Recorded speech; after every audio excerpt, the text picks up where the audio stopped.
तो चलिए देखिए, हम लोगों ने लास्ट क्लास में प्रेशर के लिए पढ़ा था कि प्रेशर इज इक्वल टू होता है फोर्स अपॉन एरिया। पढ़ा था नाम सबने? प्रेशर का फॉर्मूला क्या होता है, या फिर जिसे बोलते हैं थ्रस्ट अपॉन एरिया। बातें बंद कर दीजिए। और हम लोगों ने आज इस अपने कॉन्सेप्ट को आगे बढ़ाना है। सबसे पहले हम आज चर्चा करते हैं हाइड्रोलिक प्रेशर की, या फ्लूइड प्रेशर जिसे बोलते हैं, प्रेशर एक्सर्टेड बाय फ्लूइड। देखिए, एक आपने प्रेशर का फॉर्मूला पढ़ा थ्रस्ट अपॉन एरिया, यानी कि फोर्स अपॉन एरिया। अब हमें एक नया प्रेशर पढ़ना है, जैसे हाइड्रोलिक प्रेशर, या अभी हम सिंपल शब्दों में उसे बोले pressure exerted by fluid column. देखिए, फ्लूइड का प्रेशर कैलकुलेट करने का हमारे पास एक अलग फॉर्मूला है। आप सबने उसको सुना होगा, pressure is equal to H rho g. सुने कि नहीं सुने? तो देखिए, जैसे कि हमारा जो फ्लूइड है, हम ह्यूमंस का, वो एयर है। हम एयर में सरवाइव करते हैं, हमारा फ्लूइड एयर है। और हम पर हमारे फ्लूइड का एक प्रेशर आ रहा है जिसे एटमॉस्फेरिक प्रेशर नाम दिया गया है, जो कि होता है 1.01 इंटू 10⁵ पास्कल्स। कैसे कैलकुलेट हुआ, टॉरिसलीज एक्सपेरिमेंट में हो सका तो आज ही आपको समझाऊंगा। लेकिन उससे पहले फ्लूइड प्रेशर जो होता है वो हमें आज कैलकुलेट करना है कि कैसे कैलकुलेट करा जाता है। आप सबने सुना होगा प्रेशर का फॉर्मूला एच रो जी होता है। फ्लूइड प्रेशर का फॉर्मूला से हाइड्रोलिक प्रेशर बोलते हैं, एच रो जी। ये कैसे आया, कैसे से डिराइव करा, हम इसे समझेंगे। और यहाँ पर हम आज ये भी सीखेंगे कि भाई प्रेशर का, हाइड्रोलिक प्रेशर का डेप्थ के साथ क्या रिलेशन है। तो सबसे पहले तो देखिए, आपको मैं बताता हूँ कि कोई भी फ्लूइड हो, चाहे वो एयर, चाहे वो गैस हो, चाहे वो आपका लिक्विड हो, वो किसी भी ऑब्जेक्ट पर एक प्रेशर एक्सर्ट करता है, जिसे बोला जाता है हाइड्रोलिक प्रेशर या फ्लूइड प्रेशर। उसकी डेरिवेशन आज हमें करनी है। और इस प्रेशर की सबसे खास बात यह है कि ये प्रेशर डेप्थ के साथ साथ बढ़ता है। डेप्थ के साथ साथ क्या होता है, आप अगर किसी वाटर में हैं, जैसे हम अपने फ्लूइड में सबसे नीचे हैं, सबसे ज्यादा प्रेशर हम पर है हमारे एटमॉस्फेयर का, विच इज 10⁵ पास्कल। हम जैसे जैसे जैसे ऊपर जाते जाएंगे, एटमॉस्फेरिक प्रेशर हम पे क्या होता जाएगा, कम होता चला जाएगा।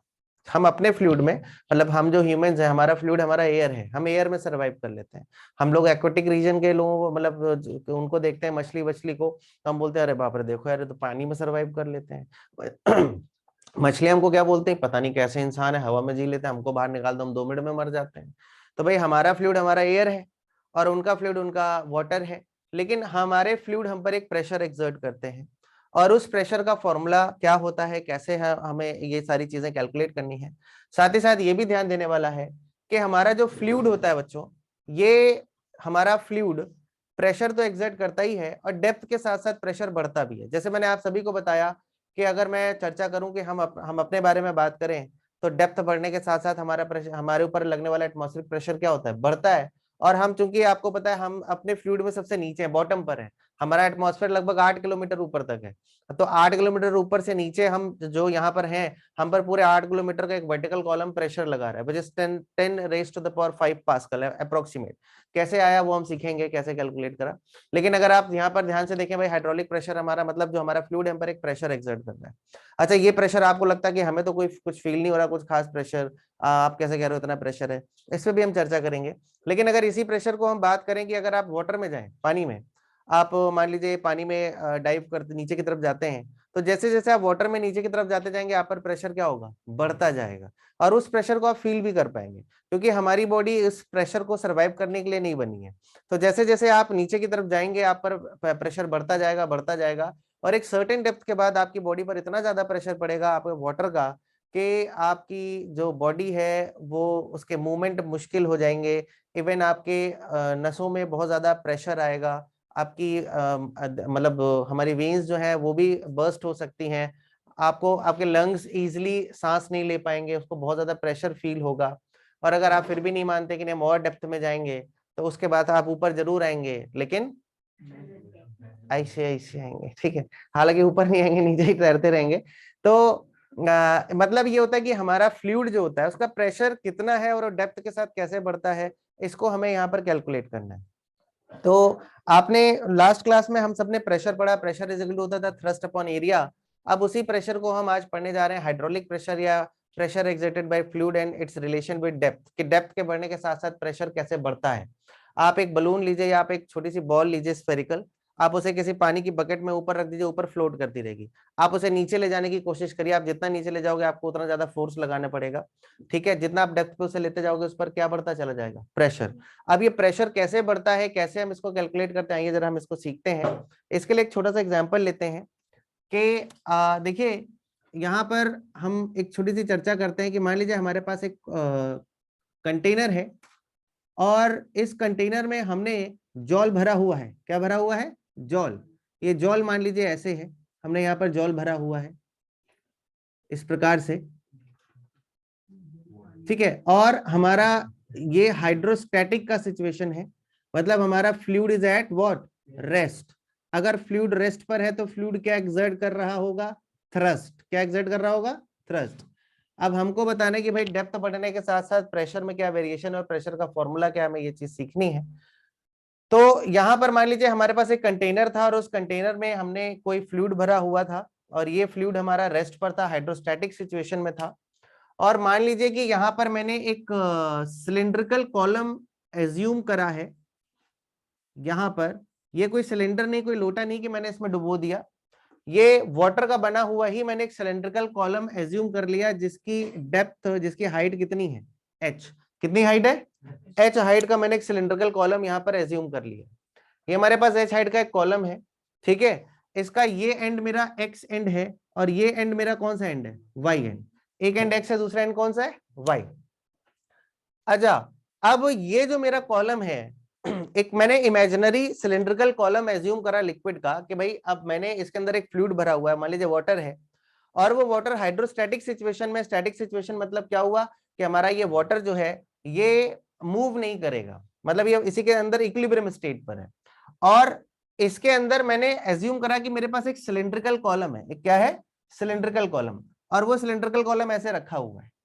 अब ये सिलिंड्रिकल कॉलम मेरा जो है, जो मैंने एज्यूम करा है इसके अंदर, ये सिलिंड्रिकल कॉलम भी रेस्ट पर है। किस पर है, रेस्ट पर। क्योंकि हमारा हाइड्रोस्टैटिक सिचुएशन है, इस कंटेनर के अंदर फ्लूइड मूव नहीं कर रहा है, वो स्टैटिक सिचुएशन में है, यानी ये कॉलम भी अपनी जगह पर बना होगा। भाई अगर पूरा फ्लूइड अपनी जगह पर बना हुआ है तो ये कॉलम भी अपनी जगह पर ही बना होगा। ये बात, मेरी बात समझ आ रही कि नहीं आ रही है। अच्छा, अगर मान लीजिए ये जो मैंने इमेजिनरी लिक्विड कॉलम यहाँ पर एक एज्यूम करा है, ठीक है, ये कॉलम स्टैटिक सिचुएशन में है, इंस्टेड ऑफ कि इस पे कई सारे फोर्सेस आ रहे हैं। कैसे, अब ये जो आपने यहाँ पर सिलिंड्रिकल कॉलम लिया है, सबसे पहले तो भाई देखो इसका वेट वर्टिकली किधर होगा, भाई जो भी आपने सिलिंड्रिकल कॉलम एज्यूम करा है उसका वेट वर्टिकली किधर होगा, downward. And fluid exert what, thrust. तो फ्लूइड थ्रस्ट एक्सर्ट करता है, यानी कि यहां पर एक थ्रस्ट आएगा, इस थ्रस्ट का मैंने नाम दिया F1। क्या नाम दिया, यहां पर एक थ्रस्ट आएगा, इसका मैंने नाम दिया क्या, F2। और फ्लूइड इधर से भी F आ रहा होगा, इधर से भी आ रहा होगा, बट हमें वर्टिकल डेप्थ के साथ देखना कि क्या वेरिएशन है। तो ऊपर एक्स सरफेस पे हमारा फोर्स F1 आ रहा है, जिसे हम बोलते हैं thrust, fluid exert thrust. Last class में हमने इसको पढ़ा हुआ था। और यहां पर भी हमारा फ्लूइड एक थ्रस्ट लगा रहा है, जो कि लेकिन, और थ्रस्ट हमारा सरफेस के कैसा होता है, परपेंडिकुलर। अब एक बात बताइए, इस पर F1 फोर्स डाउनवर्ड आ रहा है, इसमें F2 फोर्स अपवर्ड आ रहा है, वेट किधर है, वर्टिकली डाउनवर्ड। कितने फोर्स लग रहे हैं वर्टिकल डायरेक्शन में इस पे, अब 3 लग रहे हैं, F1 डाउनवर्ड, F2 अपवर्ड और वेट वर्टिकली। और इन 3 फोर्सेस के होने के बावजूद भी ये कॉलम रेस्ट पर अगर बना हुआ है, यानी इस कॉलम पे टोटल फोर्स क्या होगा, 0। और अगर इस कॉलम पे टोटल फोर्स 0 होगा तो this is possible only when कि total downward force is equal to total upward force. तो डाउनवर्ड डायरेक्शन में कौन कौन से फोर्स हैं, weight plus F1 is equal to what, F2। और इसी अप्रोच को यूज करते हुए हम प्रेशर के, हाइड्रोलिक प्रेशर को कैलकुलेट करने की कोशिश करेंगे, ठीक है। अब कैसे कैलकुलेट किया जाए भाई, अब जरा ध्यान से देखिए। सबसे पहले हम एक एक करके, मान लीजिए हमारे जो फ्लूइड है, जो भी फ्लूइड हमने यहाँ पर फिल करा है, इसकी डेंसिटी रो है, इसकी डेंसिटी क्या है, रो। और डेंसिटी रो होने के साथ साथ ये जो फ्लूइड कॉलम हमने लिया, लिक्विड कॉलम लिया है, इसका क्रॉस सेक्शनल एरिया ए है। क्रॉस सेक्शनल एरिया कितना है, ए क्रॉस सेक्शनल एरिया का मेरे पास ये फ्लूइड है, ठीक है भैया, समझे। तो सबसे पहले यहां पर हम लोग लिखेंगे, अब चूंकि आपको समझ आ गया कि हमने यहाँ पर एक लिक्विड कॉलम लिया है, सिलेंड्रिकल शेप का है, और सिलेंड्रिकल शेप का लिक्विड कॉलम रेस्ट पर है बिकॉज हमारा फ्लूइड स्टैटिक सिचुएशन में है। अगर फ्लूइड हमारा स्टैटिक सिचुएशन में है तो इसका मतलब एक force F1 downward, F2 upward और W डाउनवर्ड, इन तीनों का रिजल्टेंट किसके इक्वल होगा? 0 के, तभी कॉलम रेस्ट पर हो सकता है। इसी अप्रोच को रखते हुए हम हाइड्रोलिक प्रेशर को कैलकुलेट करने की कोशिश करेंगे। अब हाइड्रोलिक प्रेशर कैसे निकाला जाता है ये जरा समझते हैं। हाइड्रोलिक प्रेशर निकालने के लिए हम सबसे पहले एक एक करके एक एक फोर्स को थोड़ा सा इलेबोरेट करते हैं, उसे एक जनरल इक्वेशन पर लेकर आते हैं कि उसकी फाइनल वैल्यू क्या हो सकती है। तो सबसे पहले मैं लिखूंगा फोर्स ऑन सरफेस एक्स। कौन सी सरफेस पे? सरफेस एक्स पर हमारा जो फोर्स है वो कौन सा है? F1, वो भी किस डायरेक्शन में? डाउनवर्ड। किस डायरेक्शन में? डाउनवर्ड। तो F1 इज इक्वल टू क्या होगा? P1A। आपको पता है कि as pressure is equal to क्या होता है? Force upon area. So force is equal to क्या होगा? Pressure into area. मान लीजिए एक्स सरफेस पे जो हाइड्रोलिक प्रेशर आ रहा था वो P1 था। कितना था? P1। तो F1 इज इक्वल टू क्या हो जाएगा? P1A। F1 is equal to क्या हो जाएगा? P1A। मेरी बात क्लियर हुई? F1 इज इक्वल टू क्या हुआ भैया? P1A। अच्छा, इसके बाद मैं लिखूंगा फोर्स ऑन सरफेस Y। हमारा F2 फोर्स है और ये किधर जा रहा है? अपवर्ड। किधर जा रहा है? अपवर्ड। F2 पर हमने फोर्स निकाला और ये मेरा फोर्स जो है ये अपवर्ड जा रहा है। कैसा जा रहा है? अपवर्ड। तो अगर F2 अपवर्ड है तो F2 की वैल्यू क्या होगी? P2A। जहां पर यहां का प्रेशर मैंने कितना मान लिया था कि सपोज यहां पर हाइड्रोलिक प्रेशर P1 और यहां पर हाइड्रोलिक प्रेशर कितना था? P2। तो by this formula F is equal to PA, यहां पर F1 इज इक्वल टू आ गया P1A और F2 इज इक्वल टू क्या आ गया? P2A। मेरी बात क्लियर हुई कि नहीं हुई? इसके बाद मैं यहां पर निकालूंगा wait of liquid column. Wait of liquid. अब लिक्विड कॉलम का वेट ये भी वर्टिकली किधर है? डाउनवर्ड है कि नहीं है? तो अगर ये वेट वर्टिकली डाउनवर्ड, तो वेट कैसे निकाला जाए? वेट इज इक्वल टू होता है mg।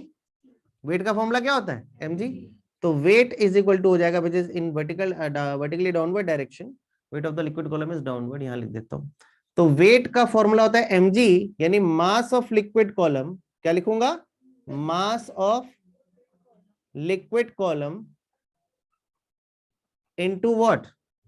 Gravity. What? G. Gravity क्या होती है? जी। अच्छा, मास का फॉर्मूला क्या होता है? Volume into density. मास का फॉर्मूला क्या होता है? Volume into density. तो मैं लिखूंगा मास इज इक्वल टू हो जाएगा volume of liquid column, volume of liquid column into into what? Density rho, और ग्रेविटी कितनी है? जी। डेंसिटी रो और ग्रेविटी कितनी हो गई? जी। अब वॉल्यूम कैसे होगा? अब हमारा कॉलम किस शेप का है बताइए? तो सिलेंडर का वॉल्यूम वैसे तो होता है पाई आर स्क्वायर एच, लेकिन पाई आर स्क्वायर होता है क्रॉस सेक्शनल एरिया, यानी कि आपका सिलेंडर का वॉल्यूम क्या हो जाएगा? Area into height. तो इसका एरिया कितना एज्यूम करा है आपने? ए, और हाइट कितनी है? एच। तो ए एच रो जी। क्या आया? ए एच रो जी। ये इसका वेट आ गया, ए एच रो जी। क्या मेरी बात समझ आई कि नहीं आई? हाँ ना बोलना पड़ेगा भाई।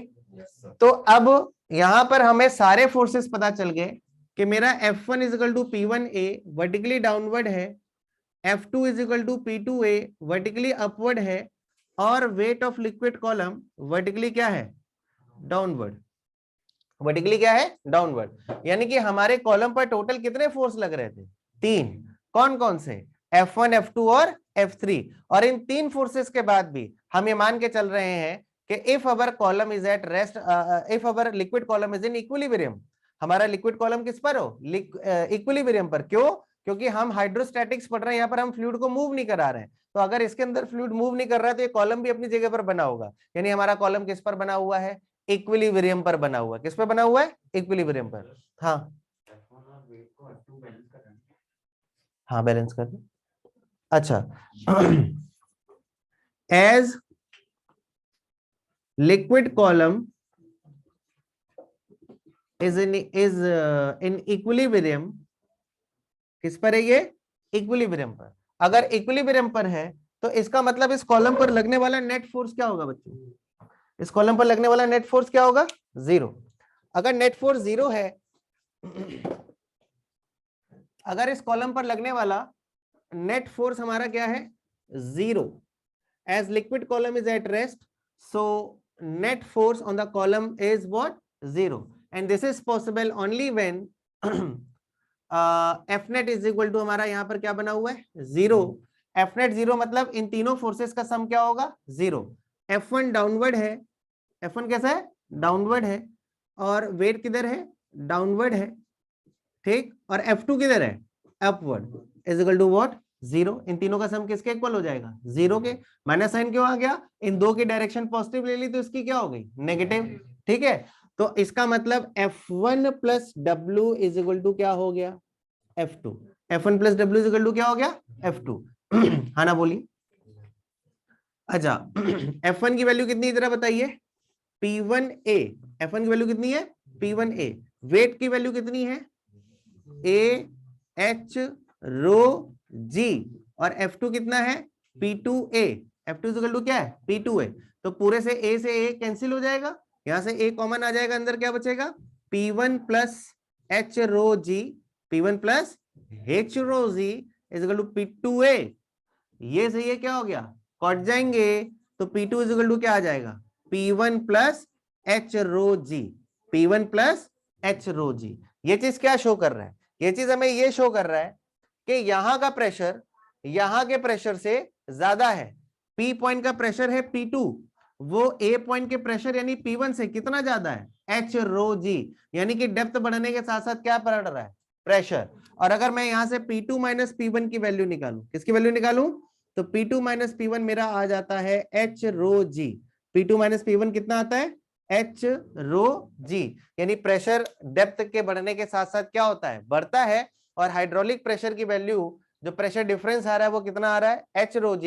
यानी आपको यहां से एक नया फॉर्मूला पता चला कि हाइड्रोलिक प्रेशर का फॉर्मूला हमेशा क्या होता है, या pressure exerted by fluid column जो होता है वो H रो G होता है. वैसे तो आपने फॉर्मूला पढ़ा हुआ है, प्रेशर का फॉर्मूला पढ़ा है थ्रस्ट अपॉन एरिया. उसी से हमने यहाँ पर बताया कि अगर हम स्पेसिफिकली लिक्विड कॉलम की बात कर रहे हैं तो डेप्थ बढ़ने के साथ साथ प्रेशर बढ़ता है, और साथ ही साथ वो प्रेशर डिफरेंस जो है वो किसके इक्वल होता है, H रो G. जितना डेप्थ में बढ़ते जाओगे उतना आपका प्रेशर क्या हो जाएगा, बढ़ता चला जाएगा. तो इससे साफ साफ समझ आ रहा है कि P2 किससे बड़ा है, P1 से. भाई P2 की value P1 plus H rho G है, यानी इस पॉइंट का प्रेशर जो भी रहा होगा, इस पॉइंट का प्रेशर इस पॉइंट के प्रेशर से कितना ज्यादा है, H रो G. इसीलिए जब आप वाटर में नीचे की तरफ जाते हैं, तो वाटर में नीचे की तरफ जाने पर आपकी बॉडी पर जो प्रेशर है वाटर कॉलम का, वो आप पे एटमॉस्फेरिक प्रेशर तो आ ही रहा होता है. वो अभी आप बाद में न्यूमेरिकल्स में देखेंगे कि अगर आप पानी में मान लीजिए नीचे की तरफ जा रहे हैं, तो इसका मतलब ये नहीं कि आप पे वाटर एयर प्रेशर नहीं आ रहा, वो तो आ ही रहा है, साथ साथ आप किसका प्रेशर ऐड होने लग गया, वाटर का. और जितना आप वाटर में डेप्थ में नीचे जाते जाएंगे आप पर प्रेशर उतना क्या होगा, बढ़ता जाएगा. इसीलिए जो डीप सी डाइवर्स होते हैं वो स्पेशल सूट पहनते हैं, वो एकदम बिल्कुल स्किन टाइट होता है, वो हमारे हाथों को एकदम बिल्कुल नसों को एकदम पकड़ के रखता है कि आप थोड़ा सा और डेप्थ तक जा सके. मतलब नॉर्मल जो डीप सी डाइवर्स होते हैं वो जितनी डेप्थ तक जा सकते हैं अपने सूट को पहन के, आप नॉर्मली नहीं जा सकते, क्योंकि वो सूट प्रेशर को थोड़ा सा मिनिमाइज करने की कोशिश करता है, वो हमारे बॉडी के प्रेशर को मेंटेन करने की कोशिश करता है. लेकिन अगर आप वो बिना सूट पहने बिना अपना कच्चा बनियान पहन के कूद जाइए, तो उसके बाद क्या होगा, नीचे जाते जाते जाते जाते जाते क्या होगा, फाट जाओगे. ठीक है, और उसके बाद फिर ऊपर नहीं आओगे. तो इसलिए आपके जो डीप सी डाइवर्स होते हैं वो सूट पहन के ही डाइव करते हैं. अरे नहीं समझे, इसीलिए हमारे जो सबमरीन्स होती हैं, पनडुब्बी जिसे बोलते हैं, वो भी उनकी अलग अलग क्लास होती है कि भाई ये इतनी डेप्थ तक ही जा सकता है, इतनी डेप्थ तक जा सकता है, तो उनका स्ट्रक्चर उस हिसाब से बनाया जाता है. अगर वो उससे ज्यादा डेप्थ से वो भी जाए तो उनका स्ट्रक्चर भी उस प्रेशर को विथस्टैंड नहीं कर सकता है. हाँ ए चचा लो,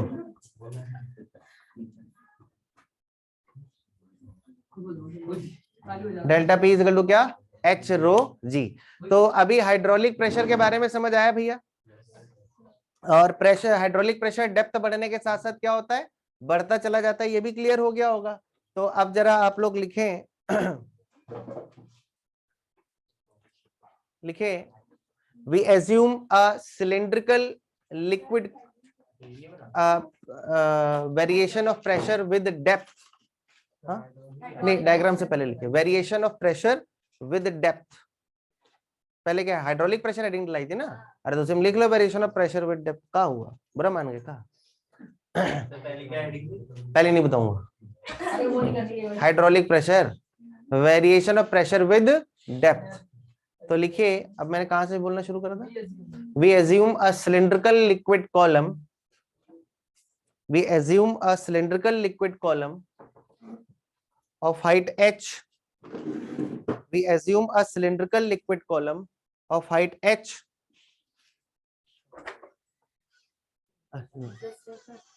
हाँ है बोला ना, फातिमा यहाँ नहीं है, फातिमा आई है ना अभी, अच्छा अच्छा अच्छा, फातिमा के साथ आई है, फातिमा के क्या नाम है, ठीक है। हाँ क्या बताया मैंने, we assume a cylindrical liquid column inside a container।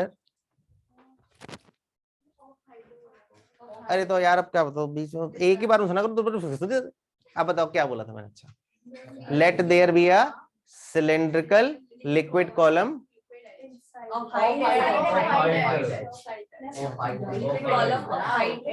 ऐसा है। अब मैं शुरू से बोल रहा हूँ, नई लाइन लिखो, तुम लोगों ने सब गड़बड़ कर दिया, लिख लो। We assume a cylindrical liquid column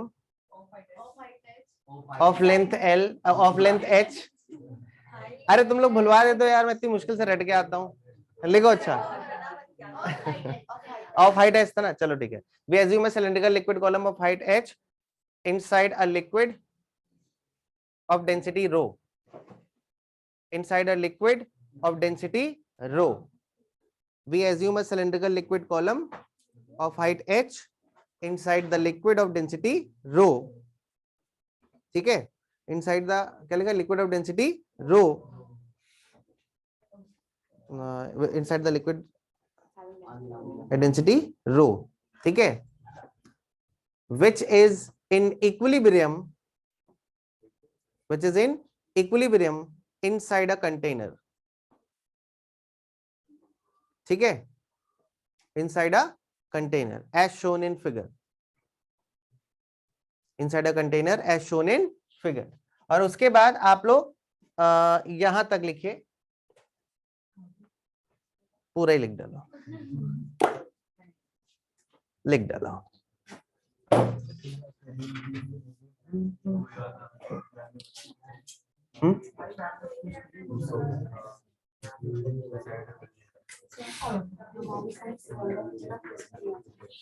क्या लिया था?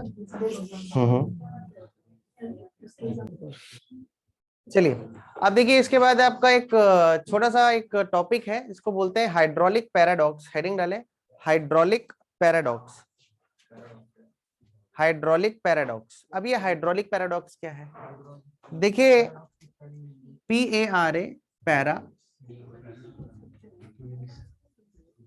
पैरा फोर्स में कैसे जाओगे। देखिए हाइड्रोलिक पैराडॉक्स क्या है। अच्छा, आपने बातें नहीं, आपने पढ़ा, अब जरा शांत हो जाइए, कि प्रेशर इज इक्वल टू होता है फोर्स अपॉन एरिया। जो जनरल फॉर्मूला आपने पढ़ा वो था pressure is equal to force upon area. अब मैं आपके सामने एक सिचुएशन देता हूं, मान लीजिए मेरे पास यहां पर एक कंटेनर है, नया मार्कर एकदम अच्छा नहीं चल रहा, पुराना बढ़िया चल रहा है, ठीक है। तो देखिए, मान लीजिए हमारे पास यहाँ पर एक कंटेनर है, बातें मत करिए, और इस कंटेनर में कॉलम की हाइट हमारी h है। कॉलम की हाइट कितनी है? h। और पूरी h हाइट तक हमने जॉल भरा हुआ है। क्या भरा हुआ है? जॉल। h हाइट के कंटेनर में जॉल भरा हुआ है। यही h हाइट का एक और कंटेनर लिया, इसका क्रॉस सेक्शनल एरिया A1 है, और इसका क्रॉस सेक्शनल एरिया क्या है? A2। A2 is less than क्या है? A1। इसमें भी सेम डेंसिटी का जॉल भरा हुआ है। क्या भरा हुआ है? सेम डेंसिटी का जॉल भरा हुआ है, ठीक है। हाँ जी भैया, ई स्पिरिट की अलग होती है, इसमें भी हमने जॉल भरा है, और इसका सेम डेंसिटी वाला जॉल है, मतलब लिक्विड सेम है दोनों में, ठीक है। इसमें भी रो डेंसिटी का लिक्विड, इसमें भी रो डेंसिटी का लिक्विड है। एक बातें नहीं करो, एक तीसरा कॉलम है आइसो बनाए वो है, ठीक है, और इसमें भी वही जॉल भरा है। कैसे? इसकी भी हाइट h है, ठीक है। और ले एक और कंटेनर लो, F कर लो, ऐसा कंटेनर है और इसमें भी हमने सेम डेंसिटी का, अरे जरा चुप हो जाओ, सेम डेंसिटी का लिक्विड फिल करा है, यानी सेम जॉल इसमें भी है, डेंसिटी सबकी सेम है, हाइट सबकी सेम है, लेकिन क्रॉस सेक्शनल एरिया सबके क्या है, अलग अलग। आप देख सकते हैं सबसे कम एरिया किसका है, A3, उससे ज्यादा एरिया किसका है, A2, उससे ज्यादा एरिया किसका है, A1, और सबसे ज्यादा एरिया किसका है, A4, और प्रेशर इज इक्वल टू होता है फोर्स अपॉन एरिया। तो मैं आपसे पूछता हूं कि pressure exerted by the liquid column in चारों में से सबसे ज्यादा किसमें होगा, जिसका एरिया सबसे, प्रेशर का फॉर्मूला क्या होता है, फोर्स अपॉन एरिया, तो एरिया सबसे कम किसका नजर आ रहा है, A3 का। तो माना कि इसमें अच्छा A3 का एरिया सबसे कम है, तो इसका मतलब हाइड्रोलिक प्रेशर किसमें सबसे ज्यादा होगा, हाँ भाई, अब नाम बताओ ना, A3, बिल्कुल सही जवाब, शाबाश। तो A3 का और प्रेशर, हाइड्रोलिक प्रेशर सबसे कम और सबसे ज्यादा, और सबसे कम प्रेशर किसका होगा, A4 का। लेकिन अनफॉर्चुनेटली सबके हाइड्रोलिक प्रेशर सेम आएंगे, यही पैराडॉक्स आपने पढ़ा है, नहीं मुन्ना नहीं, इसको बोलते हैं हाइड्रोलिक पैराडॉक्स। हाइड्रोलिक पैराडॉक्स मतलब क्या हुआ कि प्रेशर का फॉर्मूला माना कि फोर्स अपॉन एरिया है, लेकिन जब मैं आपसे हाइड्रोलिक प्रेशर बोलूं तो आप फोर्स अपॉन एरिया पर नहीं जाएंगे, आपको एक ही फॉर्मूला याद रखना है, वो है H रो G। अब आप बताइए, इन सारे कॉलम्स की हाइट सेम है, तो H हाइट इसकी भी है, तो हाइड्रोलिक प्रेशर इसमें क्या आएगा, H रो G। तो इसमें जो हाइड्रोलिक प्रेशर आएगा वो भी H रो G होगा, इसमें भी H रो G होगा, इसमें भी H रो G होगा, इसमें भी H रो G होगा। हाइड्रोलिक प्रेशर यानी pressure exerted by fluid column, ठीक है ना, वो इन सारी सरफेस पे क्या आएगा, सेम, सारी सरफेस पे क्या आएगा, सेम। इसी को बोला जाता है हाइड्रोलिक पैराडॉक्स, कि हाइड्रोलिक प्रेशर सिर्फ एक ही चीज पर डिपेंड करता है, वो होता है हाइट ऑफ कॉलम। क्या होता है, keeping the density same, keeping the density same, मतलब एक सेम लिक्विड को आप किसी भी कंटेनर में भर दीजिए, what ever be the shape, what ever be the cross sectional area, but hydraulic, मैंने क्या बोल, प्रेशर की बात नहीं कर रहा हूं, किसकी बात कर रहा हूं, हाइड्रोलिक प्रेशर तीनों में सेम आएगा, सॉरी सब में क्या आएगा, सेम। इसमें भी H rho G, H rho G, H rho G, H rho G, यानी सब में हाइड्रोलिक प्रेशर क्या आया, सेम। अरे हाँ ना बोल दो भाई। तो यही क्या कहलाता है, हाइड्रोलिक पैराडॉक्स, के हमारा जो लिक्विड कॉलम होता है यानी हाइड्रोलिक प्रेशर जो होता है वो सिर्फ किस पे डिपेंड करता है, हाइट पे, keeping the density same in all container, सारे कंटेनर्स में सेम डेंसिटी का लिक्विड। आप बताइए भैया क्या कह रहे थे, गलत बना दिए, A3 सबसे छोटा, अच्छा तो पगला होगा, एकदम सही बना है, A3 सबसे छोटा, तो इससे बड़ा कौन है, A2, इससे बड़ो कौन है, इससे बड़ो कौन है, तो क्या गलत है, सही तो लिखा है, ठीक है, लेकिन क्रॉस सेक्शनल एरिया पे डिपेंड नहीं कर रहा है, इसको बोलते हैं हाइड्रोलिक पैराडॉक्स। तो आप लिखिए जरा कि, फोन साइलेंट करो, जल्दी लिखिए, हाइड्रोलिक पैराडॉक्स में लिखिए, the hydraulic pressure of liquid column, the hydraulic pressure of liquid column, the hydraulic pressure of liquid column depends on the hydraulic pressure of liquid column depends on the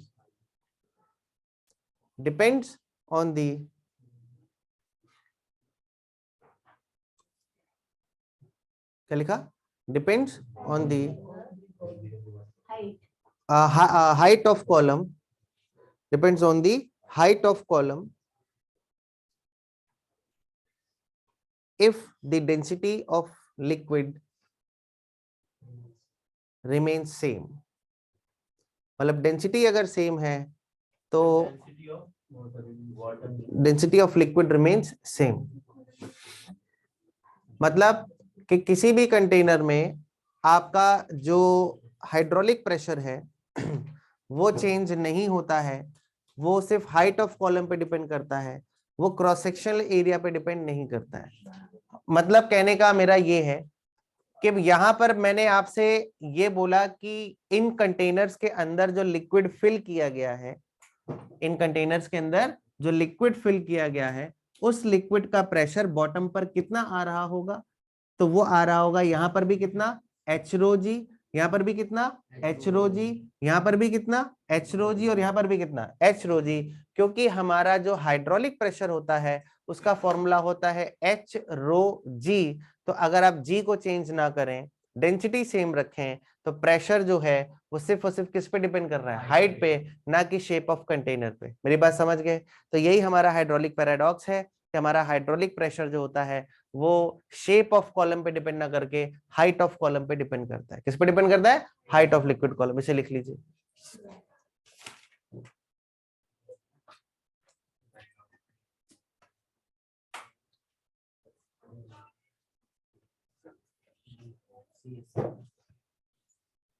सर्दियां बड़ी बेकार से, कितना बज गया? आज तो पता नहीं, मेरा मन कर रहा है जल्दी 7 बजे। अच्छा, आज क्या वेंसडे फ्राइडे? फ्राइडे के बाद मैं आपकी क्लास संडे को रखूंगा। हाँ, सैटरडे यार वो सब टेटे पेपे कर रहे हैं, सबकी क्लास है, उन्होंने रख दी ना सर ने, और फिर मेरी और भी क्लासेस हैं यार। अगर शाम को लेना, शाम को ले लो, राजेश सर की क्लास फ्राइडे को सोच के बताएंगे। अभी पहले फ्राइडे तो आओ भैया, अभी डिसाइड करते हैं, पहले फ्राइडे आई क्या?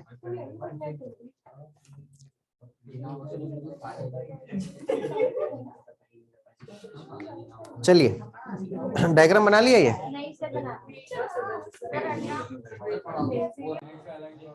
चलिए, हाँ भाई,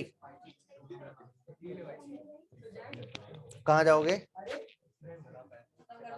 हाँ, आप हेडिंग डालिए जरा। आपने क्या क्या पढ़ा? हाइड्रोलिक प्रेशर और, चलिए हेडिंग डालिए, हाइड्रोलिक पैराडॉक्स। अरे हाइड्रोलिक पैराडॉक्स तो हो गया, आप हेडिंग डालिए। कहाँ अभी, कहाँ 7 बजा? हेडिंग डालिए पास्कल्स लॉ। पास्कल्स लॉ, यहां से आपका इंपॉर्टेंट शुरू होता है, पास्कल्स लॉ। अब देखिए पास्कल्स लॉ क्या है, जरा इसको हम समझते हैं। देखिए, आपने पढ़ा कि भाई हमारा जो हाइड्रोलिक प्रेशर है वो एच रो जी है, और आपने इसके अलावा फ्लूइड के बारे में हमने लास्ट क्लास में और क्या क्या पढ़ा था? पहली क्लास में क्या क्या हुआ था? अच्छा, इक्विलिब्रियम ऑफ लिक्विड हुआ था, और ठीक है।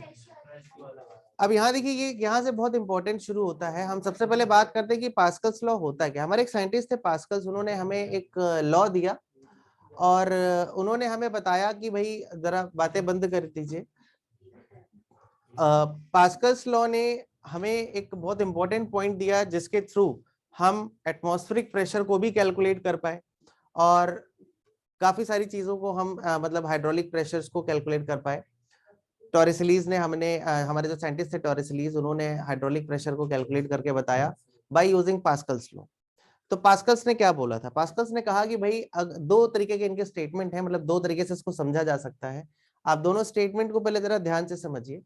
पास्कल्स का जो पहला स्टेटमेंट था वो ये था कि अगर आप एक लिक्विड को किसी क्लोज्ड कंटेनर में लेते हैं, जिसमें कि हमारा लिक्विड इक्विलिब्रियम पर होना चाहिए, किस पर होना चाहिए, और उस क्लोज कंटेनर के अगर आप किसी एक पॉइंट पर प्रेशर को बढ़ाते हैं, किसी एक पॉइंट पर क्या करते हैं, प्रेशर को बढ़ाते हैं, तो वो प्रेशर हर एक पॉइंट पर इक्वली डिस्ट्रीब्यूट हो जाता है। हर एक पॉइंट पर क्या हो जाता है, इक्वली डिस्ट्रीब्यूट। मतलब पहला उनका जो पॉइंट था वो ये था कि आप एक लिक्विड को क्लोज कंटेनर में लीजिए, और उस क्लोज कंटेनर के किसी भी एक पॉइंट पर आप प्रेशर को बढ़ाइए, तो आप अगर प्रेशर को इंक्रीज करेंगे तो वो प्रेशर बाकी सभी पॉइंट्स पर इक्वली डिस्ट्रीब्यूट हो जाएगा, इक्वली ट्रांसमिट हो जाएगा। ये हमारे पास्कल्स का एक एक्सप्लेनेशन था। जैसे कि मान लीजिए आप एक बलून लें, और उस बलून में आपने कोई फ्लूइड रखा हुआ है, जैसे पानी भरा हुआ है, कुछ भी वाटर है। अब आप उस बलून को कुछ पॉइंट से प्रेस करिए, तो आप जिन पॉइंट्स पर प्रेस करके प्रेशर को बढ़ाओगे, तो अदर पॉइंट पर वो प्रेशर क्या हो जाएगा, ट्रांसमिट हो जाएगा। आपने देखा होगा अगर आप एक बलून ले से थोड़ा सा लेस फिल्ड करें और आप उसे किन्हीं 2 पॉइंट से प्रेस करें तो बचे हुए जो 2 पॉइंट्स हैं उन पर वो बलून ऊपर की तरफ उठ जाता है, मतलब वो प्रेशर ऊपर की तरफ ट्रांसमिट हो जाता है। तो पास्कल्स ने बोला कि अगर आप किसी फ्लूइड को किसी क्लोज कंटेनर में लेते हैं और वो फ्लूइड हमारा इक्विलिब्रियम पर है और अगर आप उसमें प्रेशर को बढ़ाते हैं तो वो प्रेशर हर एक पॉइंट पर इक्वली डिस्ट्रीब्यूट हो जाता है। ठीक। और दूसरा पॉइंट उन्होंने क्या बोला, दूसरे तरीके से स्टेटमेंट को क्या बताया जाता है कि if we will ignore the effect of gravity, अगर हम ग्रेविटी के इफेक्ट को क्या कर दें, इग्नोर, तो ग्रेविटी के इफेक्ट को इग्नोर करने पर हर एक पॉइंट पर प्रेशर जो होता है, हर एक पॉइंट पर जो प्रेशर है वो सेम आता है। लेकिन हमें किसको इग्नोर करना पड़ेगा, effect of gravity. If we will ignore the effect of gravity, then pressure at every point remains same. This is the Pascal's second law. Pascal's का दूसरा स्टेटमेंट था ये, सॉरी। अब मतलब दूसरे तरीके से इसको एक्सप्लेन करने का तरीका था। अब इसको जरा हम दोबारा से, जैसे कि आपको मैं बताता हूँ, आप मान लीजिए इस अभी आप फर्स्ट फ्लोर पे हैं, आप ग्राउंड फ्लोर पे जाएंगे। अगर मैं कहता हूँ कि अगर आपके, अब सीधे बैठे रहो एकदम, ठीक है। अगर ग्राउंड फ्लोर पे आप जाते हैं और ग्राउंड फ्लोर पे अगर आप जाएंगे और मैं कहता हूं आप पर 10⁵ पास्कल्स का प्रेशर है, कितने का प्रेशर है, 10⁵। तो आप फर्स्ट फ्लोर पर आओगे, कितना होगा, यहाँ पर आए 5, क्यों, क्योंकि इतनी कम हाइट पर किसका इफेक्ट इग्नोर कर दोगे, ग्रेविटी का। आप सेकेंड फ्लोर पर जाओ तब भी कितना है, थर्ड पे भी जाओ तब भी उतना। मतलब इतनी छोटी मोटी हाइट पे आप ग्रेविटी के इफेक्ट को क्या कर सकते हैं, इग्नोर। और अगर आप ग्रेविटी के इफेक्ट को इग्नोर कर दें तो ग्राउंड फ्लोर पर आप पर जितना एटमॉस्फेरिक प्रेशर है बाहर, उतना ही आपको यहाँ मिलेगा, उतना ही सेकंड आप एक थोड़ा सा और ऊपर जाइए, 15 फीट 20 फीट 50 फीट ऊपर चले जाइए, आपको हाइड्रोलिक प्रेशर सेम मिलेगा। तो यही हमारे पास्कल्स का स्टेटमेंट था कि if we will ignore the effect of gravity, अगर हम ग्रेविटी के इफेक्ट को इग्नोर कर दें, ठीक, तो हर एक पॉइंट पर जो हाइड्रोलिक प्रेशर है वो हमको सेम मिलेगा। और इसी प्रिंसिपल पर बेस्ड आज हमने बहुत सारी डिवाइसेस बनाई, जिसमें हाइड्रोलिक ब्रेक है, हाइड्रोलिक लिफ्ट है, ठीक है ना।